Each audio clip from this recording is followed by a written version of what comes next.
አርሲ አሰኮሌ አሁንም ድረስ ኦርቶዶክሳውያን በማህተባቸው ምክንያት እየተገደሉ ነው። ሐምሌ 5 ሐምሌ 6 ሐምሌ 7 አሁንም ድረስ ኦርቶዶክሳውያን እየተገደሉ ነው። በአርሲ ሰበር መረጃ ተሰምቷል። የአርሲ ዞን የተሻለ አፈጻጸም በማሳየት በሚል ተሸለመ። መነኩሴ ከከተማ ይውጣ፣ አንተ ዋሽንግተን ዲሲ እየተንደላቀቅ ይውጣ፣ በርገር እየበላ ሌባ አጭበርባሪ ናቸው። ቆብ ያጠለቀ መነኩሴ ሁሉ ይበቃል አይደል? እመቤታችን አስባችሁታል? ድንጋይ እየቆለልክ ይሄን ያክል አንድ የካቶሊክ የጴንጤ ካቴድራል የሚመስል ስለሰራላት። ሰላም ጤና ይስጥልኝ። እንዴት አዳራችሁ? እንዴት ዋላችሁ? እንዴት አመሻችሁ? አምላክ አበው ቅዱስ እግዚአብሔር ስሙ ዛሬም ዘወትርም የተመሰገነና የተወደሰ ይሁን። ዛሬ እንኳን ደስ አላችሁ ልላችሁ ነው። አርሲ እንደ ስራዋ መጠን ተከፍሏታል። በዝርዝር በሰፊው የምንመለከት ነው የሚሆነው። አሁንም የመነኮሳትን ጉዳይ ማንሳታችን አይቀርም። መምህራችን እንዲያቆርጥ ለማሳበብ ጥሩ ምክር ወደ ኋላ አካባቢ ላይ ያለው እናነሳዋለን። ከምን እንጀምር ካላችሁኝ ወደ መናደድ ከማለፋችን በፊት ትንሽ የሚያረጋጉ ነገሮችን እንይ።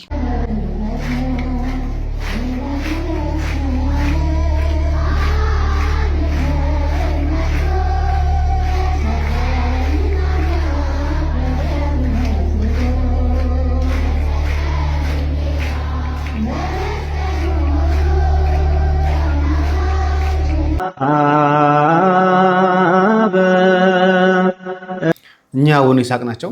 ዛሬ እንግዲህ ጳጳሳት በዓለ ሲመታቸውን እያከበሩ የስጦታ ጉዳይ ሲለዋወጡ ጭምር እያየን ያለ ነው። እሳቸው ግን በበዓለ ሲመታቸው ቀን እርሻ እያረሱ ነው። በጣም ጥቂት በአሁኑ ሰዓት ላይ እውነት ለመናገር ከመወዳቸው ጳጳሳት መካከል አንደኛው እሳቸው ናቸው። ሌሎቹን እንግዲህ መድኃኔዓለም ናቸው። ግን አባታችን አቡነ ይስሐቅ የወላይታ ሀገረ ስብከት ሊቀ ጳጳስ ናቸው። ገና ጥሩ አቅም ላይ ጉልበት ላይ ያሉ ናቸው። እንደምትመለከቷቸው በእርሻ ላይ ናቸው። መሬት እያለ እየቆፈሩ ነው የሚባለው። እግዚአብሔር እንዲህ ረጅም አገልግሎት ዘመን ይስጣቸው። ስለዚህ ከዚህ በኋላ ወደ አርሲ ጉዳይ ነው የምንገባው ማለት ነው። ተከታተሉት። ከዚህ በኋላ ያለውን ነገር ግን ላይክ ማድረጋችሁ አትርሱ። አጀንዳ ተደራርቦባችሁ ነው ስለ አርሲ ጉዳይ ዝም ያላችሁት? ወይስ ሞታቸው ቀሎባችሁ ነው? ወይስ ቁጥር አነሰባችሁ? አርሲ አሰኮሌ አሁንም ድረስ ኦርቶዶክሳውያን በማህተባቸው ምክንያት እየተገደሉ ነው። ሐምሌ 5 ሐምሌ 6 ሐምሌ 7 አሁንም ድረስ ኦርቶዶክሳውያን እየተገደሉ ነው። እስካሁን የታወቀው 3 ኦርቶዶክሳውያን ናቸው።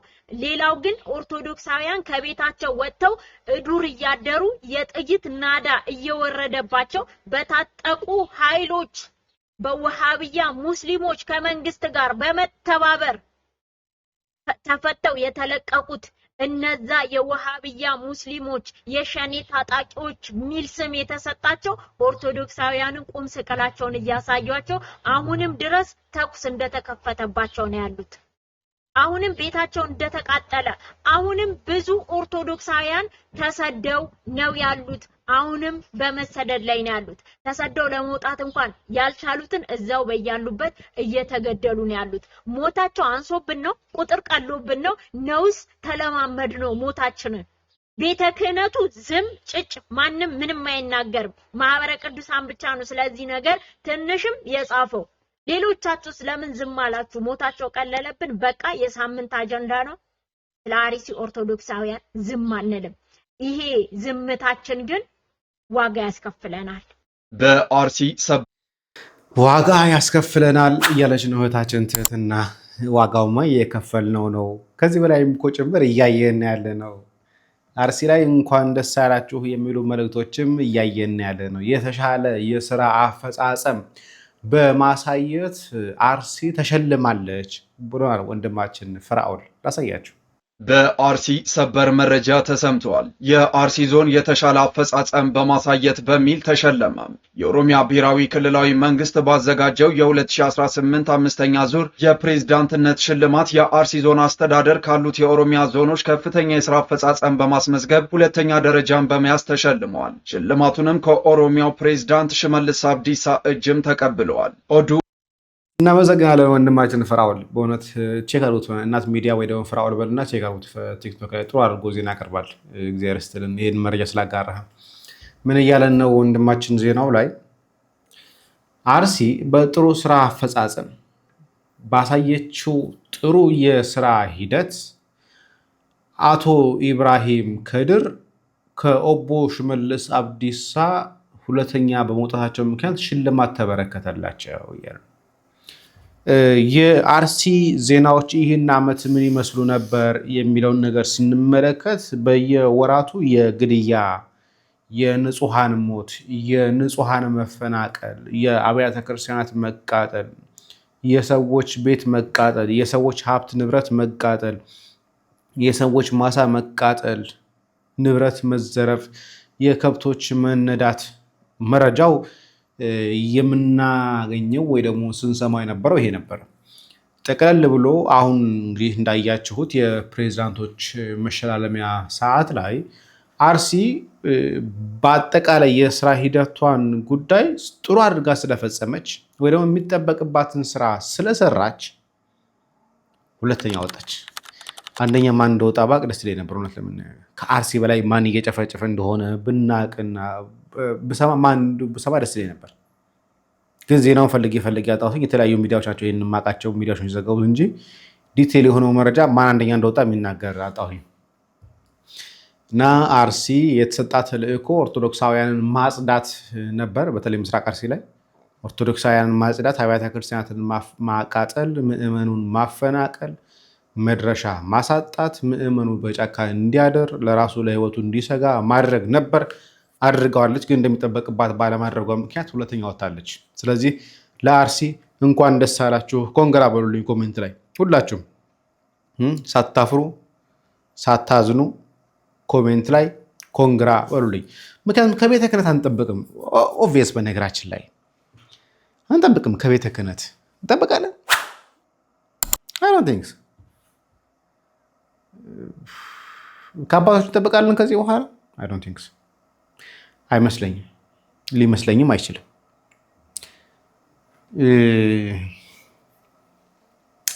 ለምን መሰላችሁ? ለምሳሌ አሁን ማሳያችሁ ሳህለ ማርያም በኮታ ከተሾሙት ውስጥ ነው፣ ወይ ደግሞ ኦሮሚያ ላይ ያለውን ነገር ሊቀርፉ ይችላሉ ተብሎ ከተሾሙት መካከል ላይ ነው። ምን እንዳለ ላሳያችሁ። በእርግጥ አይተነው ሰምተናል፣ ግን በሌላ አንግል የተቀረጸ ሰፋ ያለ ቀረጻ ስላገኘሁኝ ነው። ሼር አድርጉት። እንደምታዩ ዛሬም በአብርሃም ዘመን ክፋትን እየዘራ ተንኮልን እየዘራ ሰዎች ወደ አብርሃም እንዳይሄዱ መንገድ ላይ ክፋት የሚፈጥር ሰይጣን እንደነበረ ሁሉ አባቶችና ምዕመናንን ቤተክርስቲያንና ምዕመናንን ለመለየት በከፍተኛ ሁኔታ በአንዳንድ የፌስቡክና የቲክቶክ ጡረተኞችና ጥገኞች ላይ አድሮ አባን የሐሰት ፕሮፓጋንዳ እየተነዛ ነው። እንደምታዩ አሁን በዚህ ዘመን የተጀመረው ዘመቻ በአባቶች በሊቃነ ጳጳሳት በአባቶቻችን በመነኮሳት ዘመቻ ተከፍቷል። እነዚህ ዘመቻ የሚከፍቱ ሰዎች በምዕራቡ ዓለም ቁጭ ብለው እየበሉ እየጠጡ እየተዝናኑ ቤተክርስቲያን በወንጌል የሚያገለግሉትን አባቶች የማሳደድ ዘመቻ ተከፍቷል። መቼም አለመታደል ሆኖ ሶስተኛ የዓለም ጦርነት መቼም ከተጀመረ ከተከፈተ ፌስቡክ እና በቲክቶክ ነው። ሌላ ምን እንደሆነ እና አሁን ተጀመረ። ይሄ ማለት እያሉ ያሉት የኛ ጠላቶች ወይ ደግሞ የኛ ጠላት ፌስቡክ እና ቲክቶክ ነው። አብዛኛው ያው የሐሰት መረጃዎች እንደሚሰራጩ ሁሉ ደግሞ በአንጻሩ የእውነት መረጃዎችም ይሰራጫሉ። ከውስጥ አዋቂዎች የሚጨምር መረጃ ስለሚወጣ ነው። እንግዲህ ይህን እየተናገሩ ያሉት እንደተባለ ከሆነ ጎፋ ላይ ነው። ጎፋ ደግሞ ታስታውሱ ከሆነ መነኩሴው ልጅ ያለው ነው። ልጅ ደግሞ ክርስትና ያስነሳለት አካል ደግሞ ይኸው አቡነ ገብርኤል የተባለው ሰው ነው። ለመነኩሴው የክርስትና ዕለት ተገኝተው ክርስትና ያስነሱት እኚሁ አቡነ ገብርኤል ናቸው። ስለዚህ ያ መነኩሴ ወደ ገዳም የሚመለስ ሲባል እንዴት ያው ልጁን ጥሎ እንዴት ይሄዳል ነው ጉዳዩ። ልጁ ምን እንዲያበላው ፈልጋችሁ ነው? በምን ተቆራጭ ሊያደርግለት ፈልጋችሁ ነው? የጎፋውን አስታውሳችሁት? እግር እያሻሸ እኔ እዚህ ቪዲዮ ላይ ሰራሁበት ይዚቱ ላይ አቀርበዋለሁ። እግር እያሻሸ እየዳበሰ ሆቴል ላይ ለዛውም አንደኛ ሚስቱ ሳይሆን ሁለተኛ ሚስቱን አንደኛ ሚስቱ ወልዳ አራስ ቤት ተቀምጣለች እየተባለ ነበረው። ክርስትና እንደው አቡነ ገብርኤል ያስነሱት ሲባል ነበረው። እዛ መድረክ ላይ ሆኖ ነው መነኮሳትን ዲፌንድ እያደረገ ያለ ስለ ከተማ መነኮሳት፣ ስለ እውነተኞቹ መነኮሳት ሳይሆን ስለ ከተማ መነኮሳት። መነኮሳት ከከተማ ይውጡ የሚል አንደኛ በኢትዮጵያ ሕገ መንግስት አንድ ኢትዮጵያዊ ከሰሜን እስከ ምዕራብ ከምዕራብ እስከ ምስራቅ ባለው የኢትዮጵያ መልክዓ ምድር ላይ የመኖር ሕገ መንግስታዊ መብት አለው ይላል። አንድ የቤተ ክርስቲያን አካል ጳጳስ አይደለም፣ ጳጳስ ተውት፣ አንድ የቤተ ክርስቲያን አካል ወይ ዲያቆን ወይ ምእመን አሊያም መምህር ስለ ቤተ ክርስቲያን ሊያስተምር ቢል አሊያም የተጠየቀው ጥያቄ ከቤተ ክርስቲያን ሆኖ ሳለ አሊያም እየተነሳ ያለው ስርዓተ ቤተ ክርስቲያንና ስርዓተ ገዳም ሆኖ ሳለ ስርዓተ ገዳም መነኮሳት በገዳም እንዲኖሩ ያዛል ሲባል ምላሹ የኢትዮጵያ መንግስት ያወጣው ህግ ላይ ማንም ሰው በኢትዮጵያ ውስጥ እየተንቀሳቀሰ መኖር ይችላል ካለ ይህ ሰው በሙሉ ለሙሉ የወደቀ ነው ማለት ነው። ጥያቄው ሰብአዊ መብታዊ ጥያቄ አይደለም የተጠየቀው ጥያቄ ያ እኔ ወድጄ ፈቅጄ እመነኩሳለሁኝ ከዚህ በኋላ ለዓለም የሞትኩ ነኝ ያለው ሰው የመረጠው በዚህ ዓለም በፈለገ ቦታ መቀመጥን ሳይሆን የፈለገበት ቦታ መዘዋወርን ሳይሆን አንድ ቦታ በበዓት በገዳም እኖራለሁኝ ብሎ ነው። ያ የመረጠውን አካል ሲሆን ስርዓተ ጳቁሚስ ወይ ደግሞ ፍትሐ ነገሥቱን አሊያም ደግሞ መጽሐፍ መነኮሳት ተጠቅሶ ሊነገር ይችል ይሆናል እንጂ አሊያም የቅዱስ ሲኖዶስ ውሳኔ ታይቶ ተገላብጦ ሊጠቀስ ይችል ይሆናል እንጂ የኢትዮጵያ መንግስት እኮ እንደፈለጉ እንዲንቀሳቀሱ ያዛል ካለ መነኩሴ ከከተማ ይውጣ፣ አንተ ዋሽንግተን ዲሲ እየተንደላቀቅ ይውጣ፣ በርገር እየበላ ያንኩን እየበላ ይውጣ። ለምን አትወጣም አንተ? ልብ በል ይሄን ይላል ሕገ መንግስቱ። ሁለተኛ ሐዋርያት ሥራ ምዕራፍ 17 ከቁጥር 26 ጀምሮ ወገብረ ኩሉ አሕዛብ ወገብረ ኩሉ ዕብሮ ኩሉ አሕዛብ ተናሃዱ እጓለማያው ተመንበሩ ዲበ ኩሉ ገጸ ምድር በምድር ላይ ሁሉ ይኖሩ ዘንድ ሰውን አንድ ሰራ ይላል። በምድር ሁሉ ላይ ሁለተኛው ደግሞ መናፍቃንን መናፍቅ የምንላቸው ያለ አግባብ ያለ ቦታው የተጠቀሰን ጥቅስ አምጥቶ ከማይገናኝ ታሪክ ጋር በማገናኘታቸው ነው። አሊያም ደግሞ የማይለውን እንዲህ አስመስሎ ማቅረባቸው ነው። ስርዓተ ገዳም አሊያም ደግሞ ስርዓተ ምንኩስና ስርዓተ ጳቁሚስ ነው። ስርዓተ ጳቁሚስ ደግሞ ሐዋርያት ከተነሱ ከ3ኛና ከ4ኛው ክፍለ ዘመን በኋላ የመጣባት ነው። ምንኩስና የተጀመረው በይፋ በስፋት በነ እንጦስ በነ መቃርስ ስርዓት የተሰራው በነ ጳቁሚስ። ስርዓተ ጳቁሚስ ሲጠቀስ ስርዓተ ምንኩስና ሲጠቀስ የሐዋርያት ስራ ላይ እኮ ብለህ ስርዓተ ጳቁሚስ ለማፍረስ የምትጥር ከሆነ ችግር አለ። ብዙ ኢትዮጵያውያን እኮ በብዙ ሚሊዮን የሚቆጠር ኢትዮጵያዊ አሜሪካን ይኖራሉ፣ ለንደን ይኖራል፣ አውሮፓ ይኖራል፣ ቻይና ይኖራል። ኢትዮጵያዊ የሌለበት ምድር የለም። ስለዚህ መነኮሳት አንደኛ የኔ የሚሉት የሌላቸው እንደሚገባን ድሆች ምስኪኖች ናቸው። መነኩሴ እኮ ቢሆን የሚገንዘው ካለ ነው እኮ በራሱ ላይ በተቆጥፎ ነው። ስለዚህ በዚህ ልክ የተከፈተው ዘመቻ አግባብነት የለውም። ይሄ ሰይጣን የከፈተው ዘመቻ ብለን ነው የምናምነው። አባቶች ያገለግላሉ፣ ያስተምራሉ። እግዚአብሔር እኮ የሌለበት የለም እኮ። ለእግዚአብሔር ምድር በምድር ሁሉ እግዚአብሔር አለ። እግዚአብሔር በጊዜ በቦታ በሁኔታ አይወሰንም። ይወሰናል እንደ እግዚአብሔር አይወሰንም። እውነት ነው። እግዚአብሔር በምድራዊ ቤት ቦታ አይወሰንም፣ መነኮሳት ግን ይወሰናሉ። እሱ ነው ልዩነቱ። መነኮሳት ስርዓት የተሰራላቸው ተወስነው እንዲኖሩ ነው። በገዳም መወሰን አንዱ የምንኩስና ግብሩ ነው። የእግዚአብሔር ግብሩ በሁሉም ቦታ መገኘት፣ የመነኩሴ ግብሩ ግን በገዳም መገኘት ነው። ልዩነቱ ብዙ ነው። ስለዚህ እግዚአብሔር በሁሉ ቦታ ስላለ መነኮሳትን በሁሉም ቦታ ይገኙ። እንዲያ ከሆነ መመንኮስ ለምን አስፈለገ? ዓለም በቃኝ ከዚህ በኋላ ጌታዬን ላገልግል ብሎ መመንኮሱ ለምን ነበር ጥቅሙ? መገነዙ ለምን ነበር ጥቅሙ? ስለዚህ እግዚአብሔር በሁሉ ስላለ እህሳ ምን ይሁን በሁሉ ቦታ ይገኝም። አቤት ማመጃመች ምኑ ነው እግዚአብሔር ዓለም ውስጥም አለ ዓለም ውጭም አለ። ስለዚህ ዋናው ትልቁ ነገር ጫካ መግባት ጉድጓድ መደበቁ ሳይሆን የትም ስፍራ ሆኖ ከእግዚአብሔር ጋር መኖር ነው ትልቁ ነገር። ይሄ ተናውን እንደዛ ከሆነ ከምን በምን ተለየ ነው? እግዚአብሔርን ማሰብ ዘወትር እግዚአብሔርን በህሊና ውስጥ እየሳሉ ከክርስቶስ ጋር መነጋገር የሁሉም ክርስቲያን ግብሩ ነው። የመነኮሳት ታዲያ እንደዚህ እኮ ታዲያ መነኩሴ በምን ተለየ ታዲያ ከአንድ ምዕመን? እኔ በሐሳብ በህሊናዬ ጌታዬ አምላኬ መድኃኒቴ ኢየሱስ ክርስቶስ ይቅር በለኝ እያልኩ ሁሌ እጸልያለሁ። መጸለይ የሚቀጥለው እሱን ነገር ነው። ስለዚህ እንዲህ እያልኩ ኖር ከሆነ መነኩሴ ታዲያ ለምን መነኮሰ? ምንድነው? አለማግባት ነው የምንኩስና ዓላማው? አለማግባት ነው? ትዳርን መሸሽ ነው ወይስ ምንድነው ልዩነቱ? እግዚአብሔር በሁሉ ቦታ ማን እንዳለ ማን እናውቃለን። ግን እንዳልኳችሁ የቀመሱት ያቃመሱት ነገር ስላለ ታውረዱ ችሎ ተቋቁሞ መኖር ነው ትልቁ ነገር። ስለዚህ የተወደዳችሁ የእግዚአብሔር ቤተሰቦች የአብርሃምን ታሪክ ስንማር ዛሬ ልክ በዛ ዘመን አብርሃምንና የሌቪቶቹን ሰይጣን እንደለየ ሁሉ እናንተን ከኛ ለመለየት እኛንም ከእናንተ ለመለየት ክፍተት ለመፍጠር ወዴት ነው እየተከለ ያለው?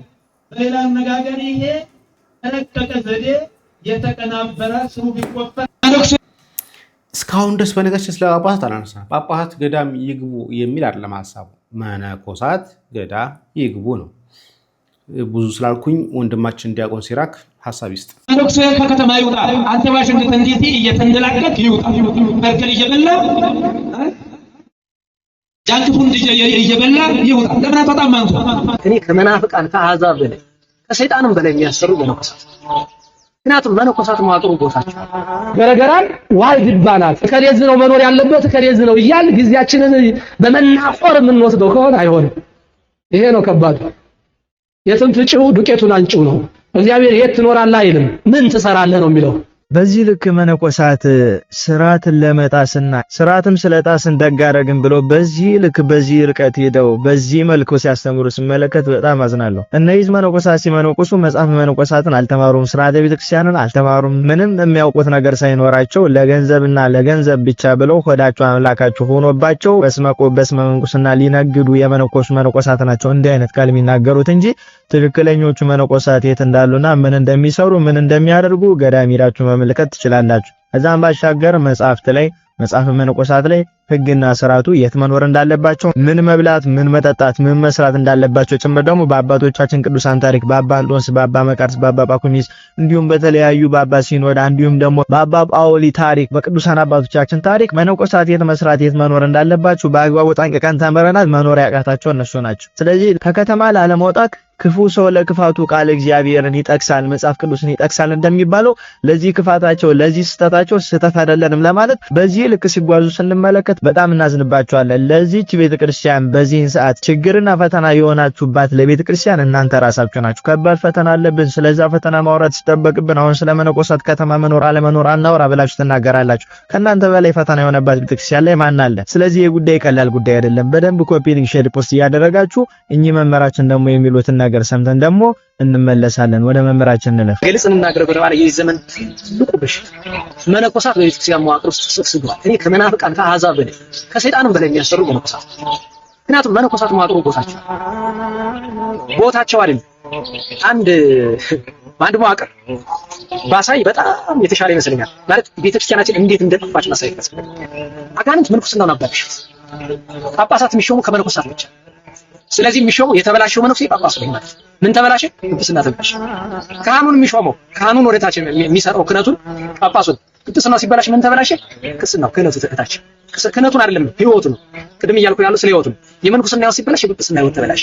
ከመነኮሳት ከጳጳሳት የማይጠበቁ ቃላትን ሰማይል እንደዚህ አይነት በጣም ራሳቸውን አዋርደው ቤተክርስቲያንን የሚያዋርዱ እግዚአብሔር ራሱ በጊዜው ያጸዳቸዋል ብዬ ይጠብቃል። ይጸዳል። ማንኛውም ሰው አይቀርም። ይሄ ታሪክ በግብጾች ታሪክ ውስጥ ይተከሳል። መነኮሳት ከተማሪው በጣም በሚረብሽበት ጊዜ እግዚአብሔር የፋርስን ንጉስ አመጡ። መነኮሳትን ብቻ መርጠህ ግደልልኝ ብሎ እግዚአብሔር መነኮሳትን ለብቻ ወደ 700 ገዳማት ውስጥ ያሉ መነኮሳትን አርዷቸው ሄደ።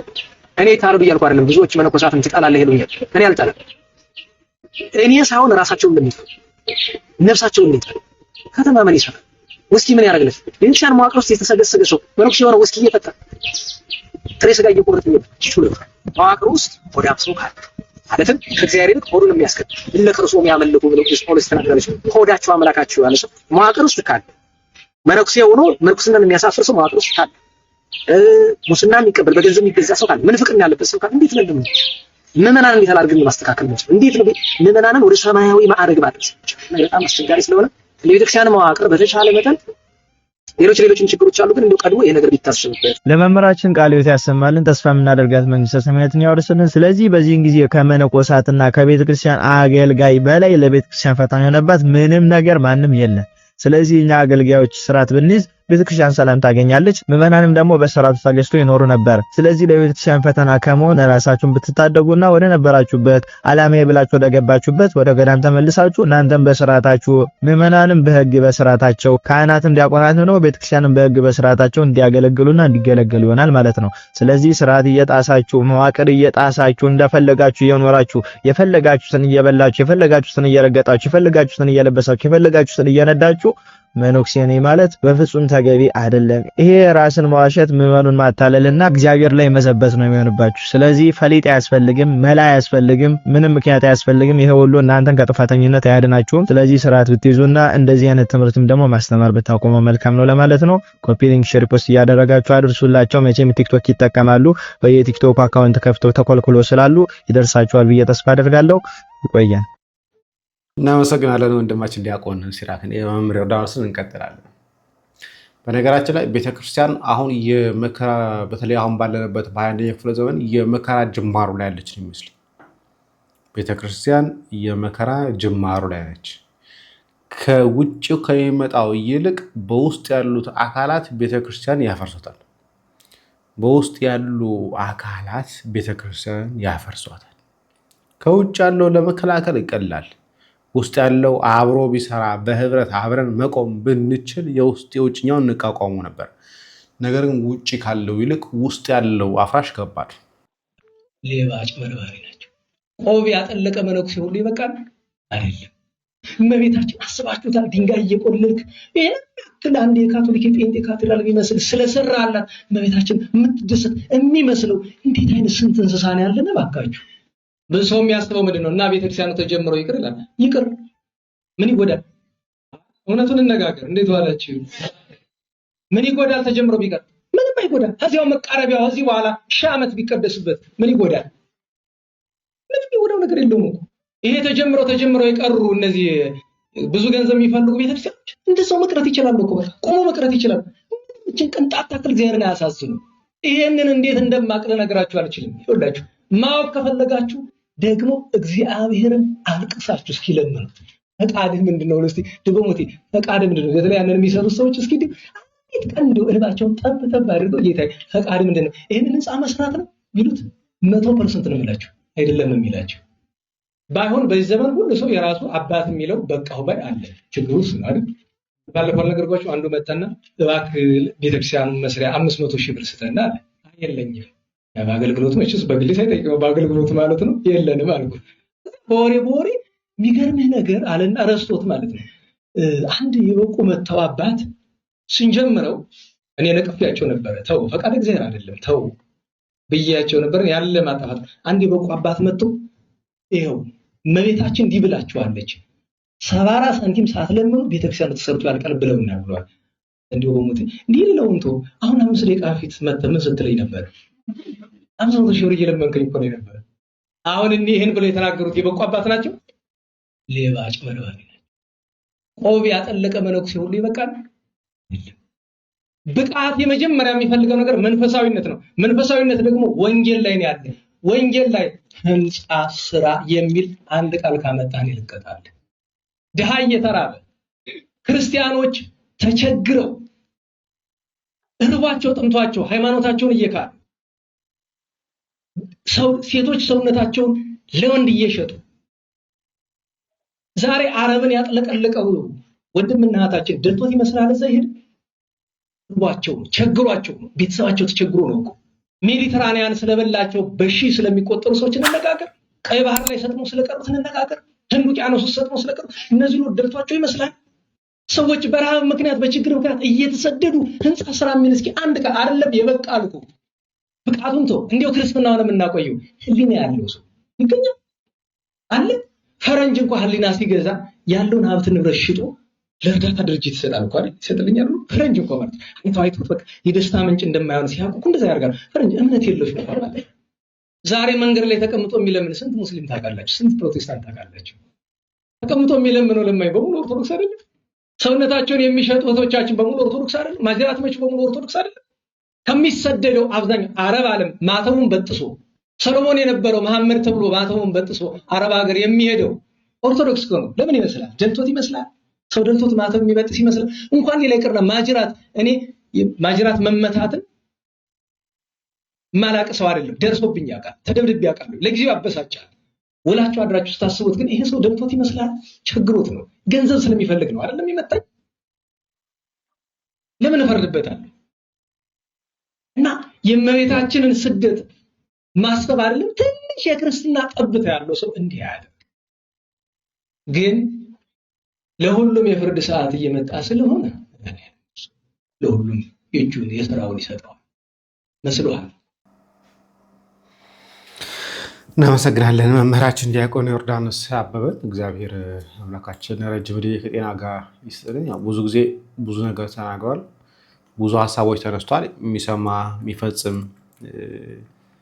ልብ የሚለው ጠፍቶ ነው እንጂ ብዙ ጊዜ ላይ የሆነ ሆኖ ቤተክርስቲያን አደጋ ውስጥ ናት። ወደድንም ጠላንም አሰብነውም አላሰብነውም አለምነውም አላለምነውም ቤተክርስቲያን አደጋ ላይ ናት። የውስጥ አንድነታችን ቶሎ ይመጣል ብዬ አላስብም። አይመጣም። መነኮሳት ገዳም ካልገቡ በስተቀር ይመጣል ብዬ በአሁኑ ሰዓት ላይ አላስብም። የሆነ ሆኖ ግን እግዚአብሔር ይጠብቃት። እኛም እንድንበረታ ያድርገን፣ በማስተዋልና በጥበብ እንድንጓዝ ያድርገን። ሌላውን ነገር በጸሎት መትጋት፣ እግዚአብሔርን መጠየቅ፣ እሱን መማፀን፣ ከዛ ውጭ ያለውን ነገር ለራሱ መተው። ከኛ የሚጠበቅብን ነገር ግን መራመድ መንቀሳቀስ አለብን። ብዙ ተስፋ የሚያስቆርጡ ነገሮች አሉ። በጣም ብዙ ህልምን ሊያጨልሙ የሚችሉ ነገሮች አሉ። ግን ሁሌም ቢሆን ከእግዚአብሔር ጋር መጓዝ ዓላማውን ማሳካት አለብን ብዬ አስባለሁ። ቤተክርስቲያናችን መጣል አለብን ብዬ አስባለሁ። መጣል የለብንም ብዬ አስባለሁ። ማገዝ፣ ክፍተት ባለበት ቦታ ላይ እኔ ያለሁኝ እንድንል ነው ዓላማው። እሱ ቤተክርስቲያን በምትጠራበት ሰዓት ላይ እግዚአብሔር በሚጠራበት ሰዓት ላይ ለኤርሚያስ የነገረው ነገር አለ። ማን ልካለሁ ማንስ ይሄድልኛል ወይ ለኢሳያስ ማለት። ስለዚህ እኔ ያለሁኝ እንድንል ነው የሚፈለግብን። ስለዚህ እግዚአብሔር አምላካችን ለዛ ክብር ያብቃን። እኔ ያለሁኝ ቤተክርስቲያን ስትጣራ እኔ ያለሁኝ የምንልበትን አቅምና ጉልበቱን ኃይሉን ብርታቱን ይስጥን። እግዚአብሔር አምላካችን ረጅም ዕድሜ ከጤና ጋር ይስጥልን። ለሁሉም መምህራኖቻችን እናንተም እስከ ፍጻሜ ራሱ ስላያችሁ ከልብ አመሰግናለሁ። ላይክና ሼር ማድረጋችሁ አትርሱ። ሰላም እግዚአብሔር ከእናንተ ጋር ይሁን። ቸር ቆዩ። እንዴት ጆይን እናርግ የሚለውን ነገር ጠይቃችሁኛል። እዚህ ጋር እንደምትመለከቱት ጆይን ምትላለች። እሷን ስትነኳት ወደዚህ ይመጣላችኋል። እናንተ የፈለጋችሁትን $5 $10 እያለ የሚቀጥላለ። ስለዚህ $10ን ጆይን ማድረግ ብትፈልጉ ትነኩታላችሁ። የዛን ጊዜ የሚጠይቃችሁ የክሬዲት ካርድ ምናምን ነገር ይጠይቃችኋል። አድ ክሬዲት ካርድ የሚላለ። ስለዚህ የዛን ጊዜ ባይ ትሉታላችሁ። ይሄ ክሬዲት ካርድ ፎርሙን ትሞላላችሁ። የት እንዳላችሁ ከሞላችሁ በኋላ ሴቭ ካርድ የሚለውን ስትነኩት ቀጥታ ሜምበርሺፕ ጆይን እንዳደረጋችሁ ይነግራችኋል ማለት ነው።